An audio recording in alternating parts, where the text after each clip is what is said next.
Welcome to the Todd and Noah Show, taking the mystery out of electric motors. Sounds ghostly. Ominous, scary, all of those things put together. Noah, welcome back. We've got Noah Bethel, the Vice President of Product Development. And hello from sunny Tampa, Florida. Hello, and I'm Todd Gunnarsson, the Vice President of Sales and Marketing. It is sunny. It is sunny. It's really nice out. Right before the I think hurricane season is coming. Hurricane season is coming out. We're not sure when this podcast is going to drop, but we Future may be podcast, through. We may be through hurricane season already. Maybe in the middle of a hurricane. Yeah, we may be. That'd be a good podcast. Talking about turkey. Anyway, who doesn't like turkey? By the way, everybody likes turkey. Everybody likes turkey. So, how are you doing? Any changes? Healthy, wealthy, wise? Very well. Rooting for a third Stanley Cup, we're hoping. Oh, hoping, maybe. Maybe we've got a three-peat on our hands. So, Noah, we've gone through all 6 fault zones. We've talked about them. So it's probably not a mystery anymore.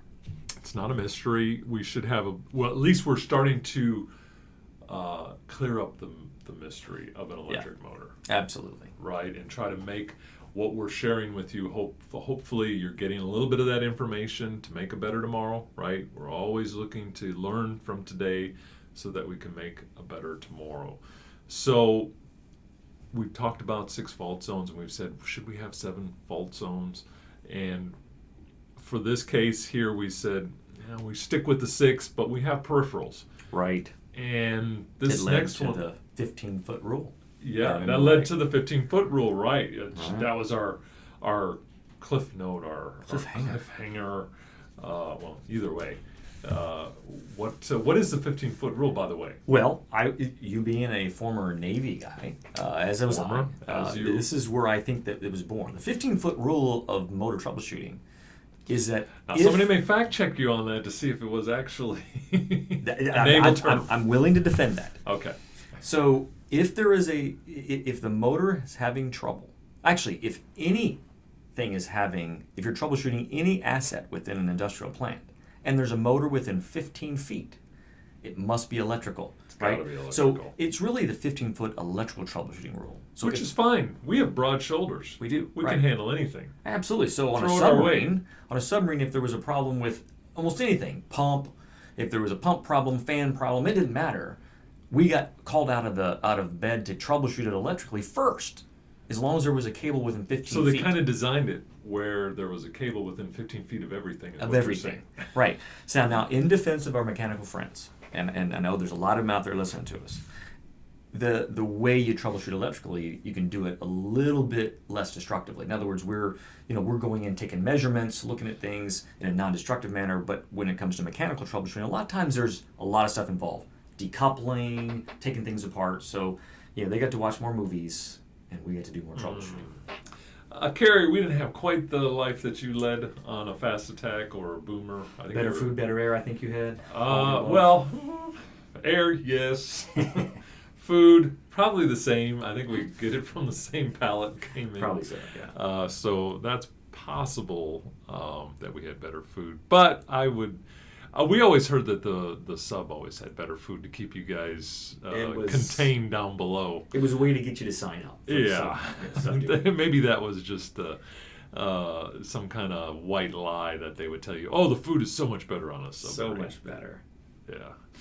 Anyways, Noah, we're getting now into, like I call it, the peripherals of what we can look at, and we're going to do machine train. It is a great fault zone because although a motor... Well, it's not really a fault zone. That's true. It's not an official fault zone. It is a peripheral. And so, but there's a lot of things connected to the motor that affect the motor. And so we become this correlative technology to assist and aid in identifying. It comes through the air gap. Absolutely it does. So we can see that. So starting with this, what mechanical components can be analyzed? So the popular ones that come to mind, fans. Okay. Pumps. All right.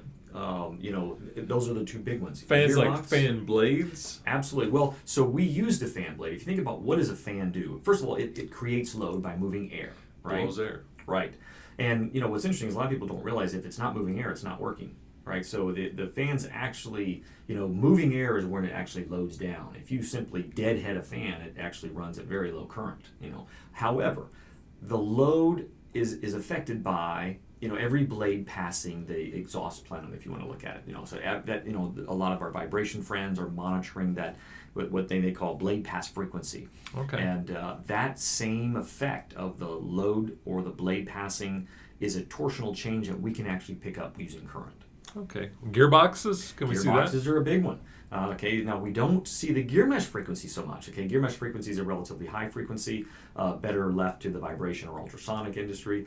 But when it comes to the shaft going into the gear and the shaft coming out, whether it's a step up or step down in terms of the gear ratio, we see those shaft frequencies. And if something goes wrong with the gear associated with that shaft, pops up, amplitude increases, we're able to give a flag on that. And belts? Belts is another one. Belts is a direct pass-through frequency. What I mean by that is, if you think a belt turns at a certain rate, right?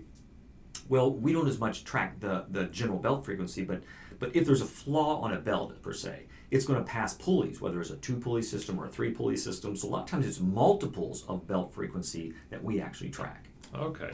And so there's some other ones here. Submersible pumps. Absolutely. Falls under the pump criteria. Again, when it comes to pumps, differently than fans, a pump has vanes, right? Not so much blades. So as the pump vane is passing, various areas of the pump itself, it's going to create a torsional load change, which is going to be passed right through to the rotor, to the air gap, to the stator windings, and as a result, we can pick that up. Okay. Compressors? Absolutely. Compressors are a little more difficult, but there's certain stages on a compressor. If it's a 4-stage compressor or whatever. So as that load is transferred down the shaft, we're going to be able to see that. It's important to know what that frequency is.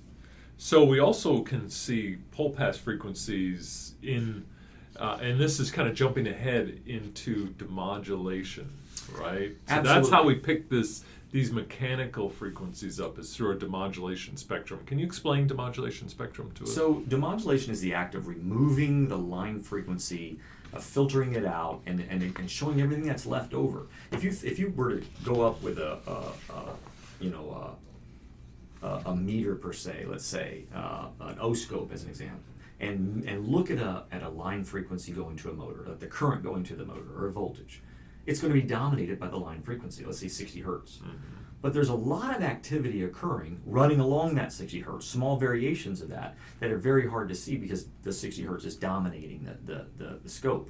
But if you can filter that 60 hertz out and just leave whatever's left there, then all of a sudden now you start to see the stuff that's normally in the grass, right? It's down into the dirt, as they call it. Because the grass is, you can see all the grass, but you can't see the dirt. But we want to see the dirt. Mm-hmm. We want to see what's really, these small variations that are affecting that. So by filtering the line frequency out, we can express that in a demodulated current spectrum, and it's very telling.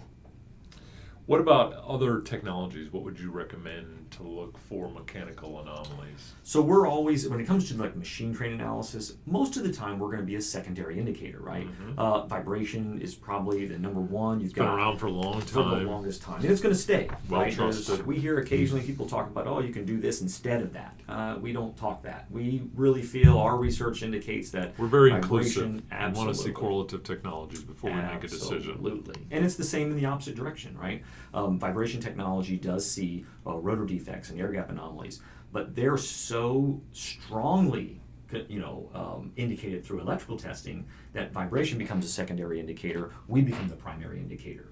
So there's areas where you accept your position in the totem pole, right? We are a secondary indicator for these machine train anomalies, and there's times where it's very difficult to get mechanical indications. Mm-hmm. Oil analysis is another very popular mechanical analysis tool, and even thermography can be applied in terms of temperature. So with oil, we would look for kind of ferrous material or something. Absolutely. That's a very refined industry, and they send samples of the oil in. They put it under all kinds of different types of testing and metallurgy and all that kind of stuff. So it's a big deal. It's something everybody should be doing, and it can be even the measuring of, you talk about quality control, getting oil tested early on, making sure that the replacement oil is not worse than the oil to be replaced. Good point. What about ultrasound? What would we do there? Ultrasound is basically, I always like to call it a hypersensitive vibration tool, right? So they see frequencies much higher than the normal vibration industry, and so sometimes they can see very early indications. Take bearings as an example. Ultrasonic, is going to be the earliest indication of bearing defect frequencies, right? And then as it starts to get worse, then other technologies will pick up. So you had ultrasonic first, vibration analysis will start to see the bearing defect frequencies and natural frequencies, and then our test technology, the electrical side, will start to see bearing much later in the game.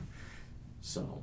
Okay, so understanding what all the things that you can test through it, I'm going to kind of walk you through a case study and kind of get your assessment of what we could do and maybe add some expertise to the situation. Here we have a motor that drives a double reduction gearbox through 25-foot drive shaft.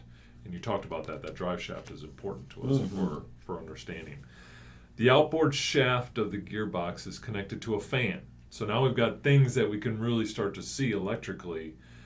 So we have a fan used to cool the tower, right? So this is an electrical generation utility. And this, fortunately, was in the technician heard some sounds internally in the shroud.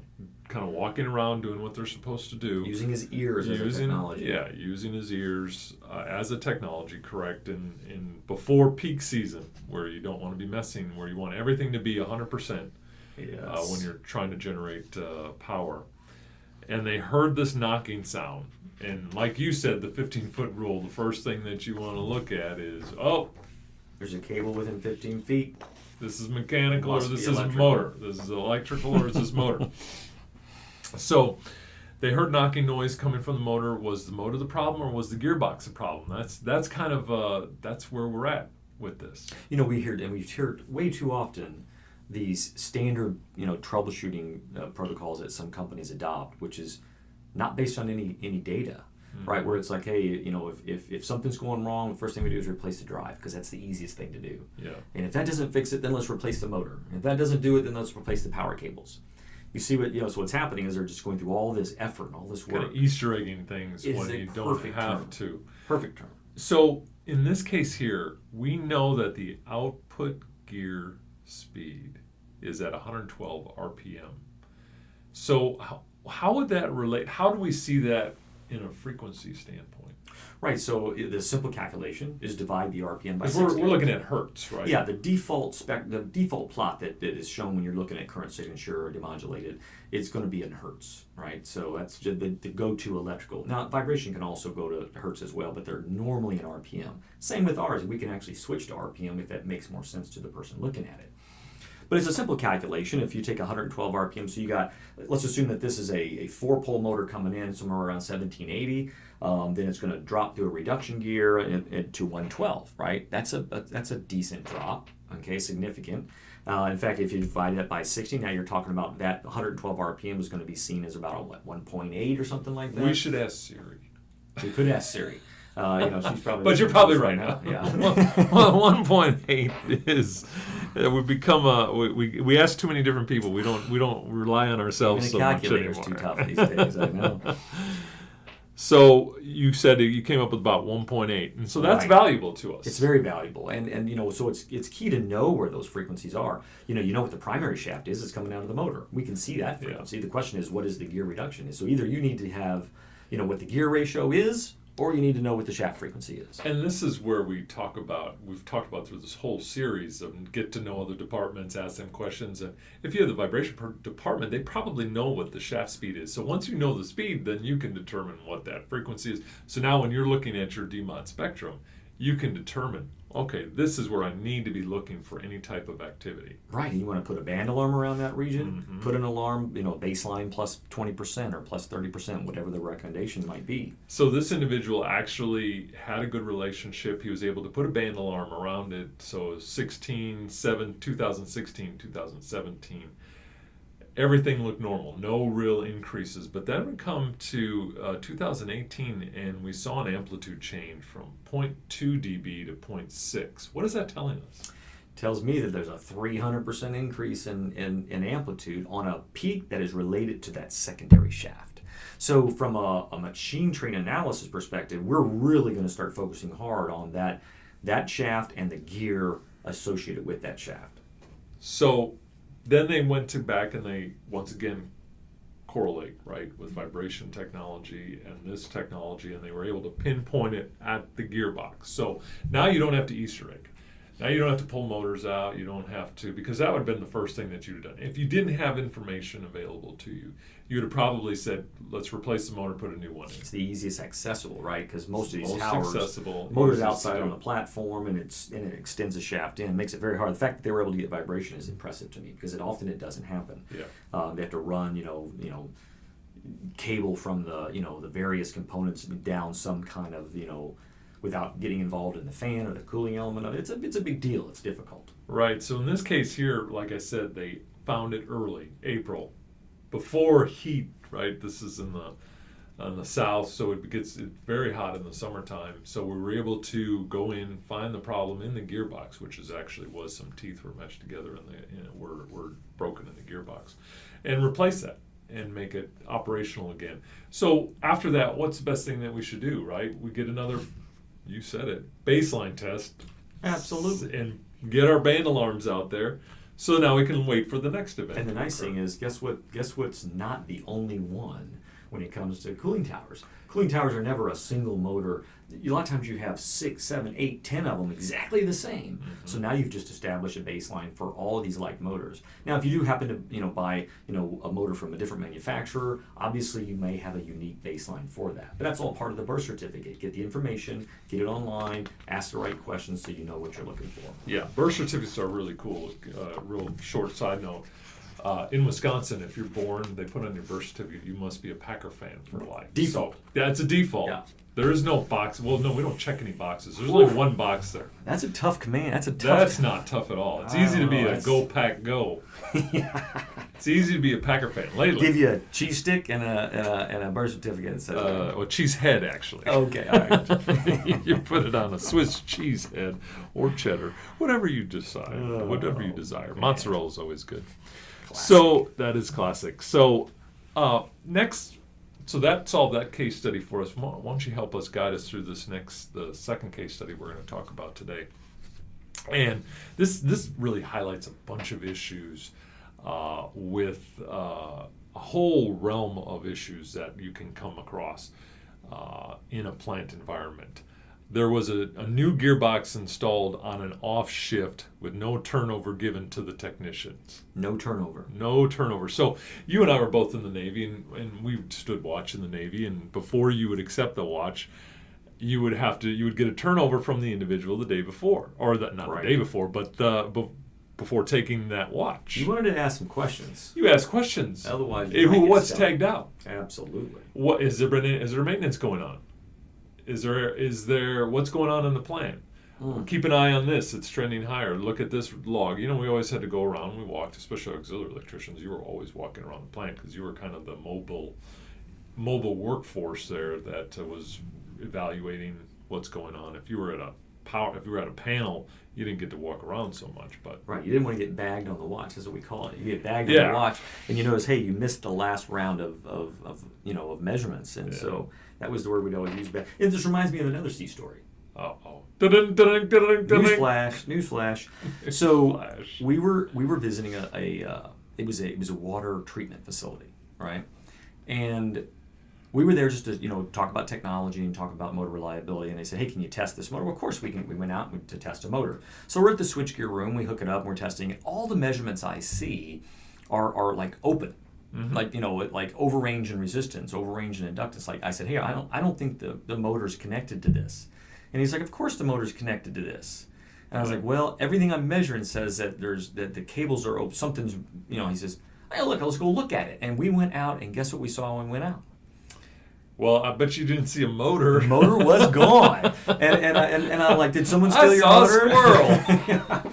It was the most amazing thing, and the look on this guy's face was like, oh my gosh, the motor's gone. It was Ricky the Raccoon looking at me. Unbelievable. So, of course, his comment was like, bagged by the night shift. So the night shift had, the motor they had decided to replace the motor. Yeah. So they pulled it out, sent it to Tampa Armature Works for repair or whatever, and it wasn't part of the turnover. That's getting bagged. Yeah. So now this individual never performed in-rush startup tests, which I don't know how he could time out. Stop the presses. Obviously, this wasn't his favorite test. Error 101. Error 101.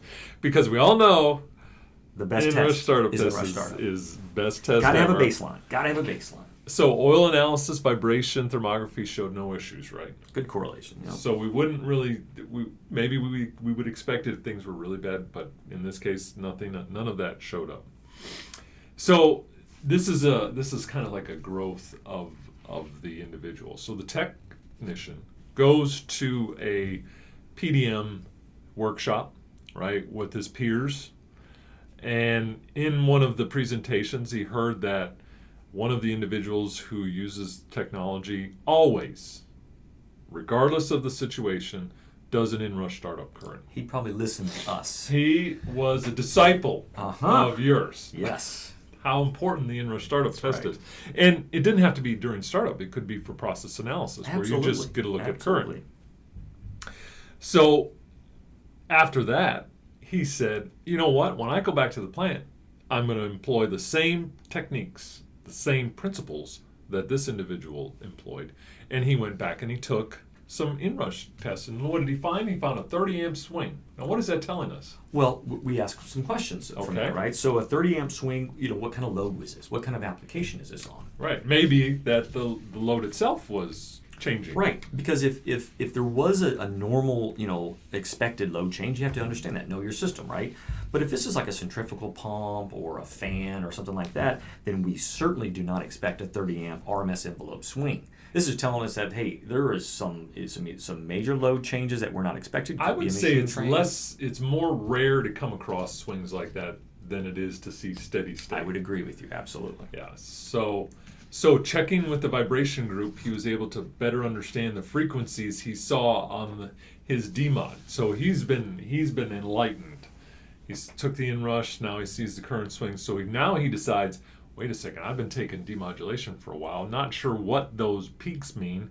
So now he goes and talks to his vibration department and gets, oh, wait a second. So fan speed is at 1.9 hertz, which relates to some fan speed that it's at. Intermediate shaft speed is at 7.9 hertz, and blade pass frequency is at 15.9 hertz. And he found that all out through talking to his vibration department. Right. If the vibration group has been taking data on this for years, over time they're going to figure out what these frequencies are, and what an easy way to get them rather than doing your own math and your own trying to, use the tools that you have available to you. Right. So he had already established a trend, of information. So now with this knowledge, he's able to go backfill what's going on with this asset. What is causing this 30 amp swing? And what he found was that maybe 6 months to a year later, the pole pass, the fan speed or the intermediate shaft speed was much lower than what it was at that day. Interesting. And so this goes back to the individual that they changed the gearbox, which the day after they changed it possibly caused this elevation in the intermediate shaft speed peak. And from that, he was able to determine that, hey, we need to call out the vendor who installed that to have them look at that again, because it's not a rotor issue, because there's no pole pass sidebands around fundamental Right. frequency. So often all we're doing is clearing the electrical systems, and saying, hey, it's not the motor. Let's look into the machine train.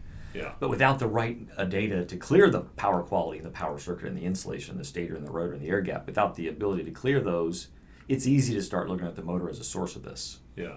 So to recap some of this, we find that learn things to think about. Learn the process, right? What is the process doing? Absolutely. If you don't know the application, you're going to be left with a lot more questions than answers. And so, we talked about the birth certificate again, right? The more you can populate the motor, the application birth certificate, these frequencies. This is like gold to an analyst, is to know the pole pass frequency and the belt and the blade pass frequencies. Those things now sometimes the calculation and where it shows up in our data is different than vibration per se. As an example, you might have blade pass frequency show up as RPM times number of blades in vibration. Well, we don't have that same frequency because that vibration, or if you say that energy, has to be passed through our air gap. So we actually multiply pole pass frequency times the number of blades to see out to track that. So there's a little bit of math that's involved differently than vibration, but the end game is the same. Mm-hmm. So some of the things that they were checking with the vibration group, he was better able to understand what was going on. So the thing is, what he got from that is open up your lines of communication, right? Those are some of the things to think about. Talk to your personnel, right? Absolutely. And it's not always the other maintenance teams. A lot of times it's operations. Yeah. I know a lot of times you have this, uneasiness between maintenance and operations. In maintenance, we know how things work. In operations, they work them, right? And so a lot of times there's some finger pointing going on. I go no further than our household, right? My wife operates the vehicle. I am in charge to maintain it. It's just our relationship. And so as a result, what I know is that if she experiences something and says there's something wrong, even if I don't see it initially, she's usually right. Yeah. So reach out to operations when you have these situations and ask them, hey, how's this motor running? They don't know how a motor runs all the time, but they often know. They know happening. the process. Absolutely. They know what it usually does, and they know what it usually is supposed to do. Pre and post turnover meetings. Yeah. What's tagged out? Absolutely. What maintenance is being performed on it? Know whether the motor's been taken away. Know if the motor's not there. Know, if it's Rocky and Bullwinkle at the source there. The embarrassment alone, not knowing that the motor was there, it not, probably sealed the deal. Get out of here. It's not gone. Let's go look at we always say attend conferences, attend workshops, even if it's just local. Right. You can gain a lot of information from your peers. We Absolutely. learn from each other. That's how we learn. Benchmarking is never better than Yeah. at a trade show. CBM Connect has a trade show in Indy where you get a chance to spend time with other like people talking about the same things. They have similar applications. They have similar experiences. Kind of like you and I talking. We're sharing experiences, and you get that no better than at a trade show. Right, and we'll actually be there at that show, but that's where you can start to really talk. How do you do this? Mm-hmm. Hey, I'm faced with this problem. How do you solve it? And it can't hurt to have more ideas to make yourself successful. Absolutely. And get with reliability team members to discuss specific mechanical parameters. Those are the things, how many, the drive gear teeth, load gear teeth, fan blades, pump vanes, pulley diameter. Those are all those aren't necessarily electrical wheelhouse, right? Right. Generally speaking, like if you're adding, they're not on our nameplate. I can tell you that. Yeah. So if you're adding a motor to the let's say the MCE Max test database, we're not asking for all these things. However, the birth certificate, as we keep calling it, needs to be there. And the more case studies we hear from people where they're correlating with vibration and with ultrasonics and with oil, and we're correlating these machine trained faults, the more likely we ought to have them in our nameplate. So there may be alternate pages in the future, even in our software, where we're adding things like this in an effort to get a better birth certificate. So the case study itself, from a data standpoint, was fairly easy for us to assess, but all the components that were involved with it, the fact that we weren't doing all the testing that we should have been doing, the fact that we weren't doing turnovers, the fact that things were happening in the middle of the night without our knowledge, that all played a part in making it worse than what it potentially had to be. Absolutely. And so that's why we found this to be a very interesting type of case study. Well, Noah, thank you for your information and your expertise on the machine train, not fault zone. My pleasure. And all of the stuff. And our next podcast, we're probably going to put together a kind of your unique motors, like a wound rotor motor, synchronous, DC. Maybe we keep DC separate. I'm not sure. Yeah, we'll talk it seems about to be the popular request, which is, hey, let's dive into some unique applications and really dig into some stuff. And like synchronous motors, very popular. And there's some tools that the electrical side has to offer in synchronous motors that just amazing in terms of the correlation to shop level testing. I'm excited about that. Of course, I if it's a motor I want to talk about. Yeah, so. Absolutely. And once again, as I said, thank you for your time. And to the audience, we appreciate you guys listening in, and we hope that you learned something today that will make a better tomorrow for you. And until we get a chance to talk to you next time, everybody stay safe, and we look forward to hearing talking to you real soon. Thanks. Thank you for joining us for this episode of the Todd and Noah Show. We'll be back for another episode very soon. In between, we hope to see you in the Mobius Connect online community where you can network, learn, and share with Todd and Noah and other industry professionals at mobiusconnect.com, and we will see you there soon.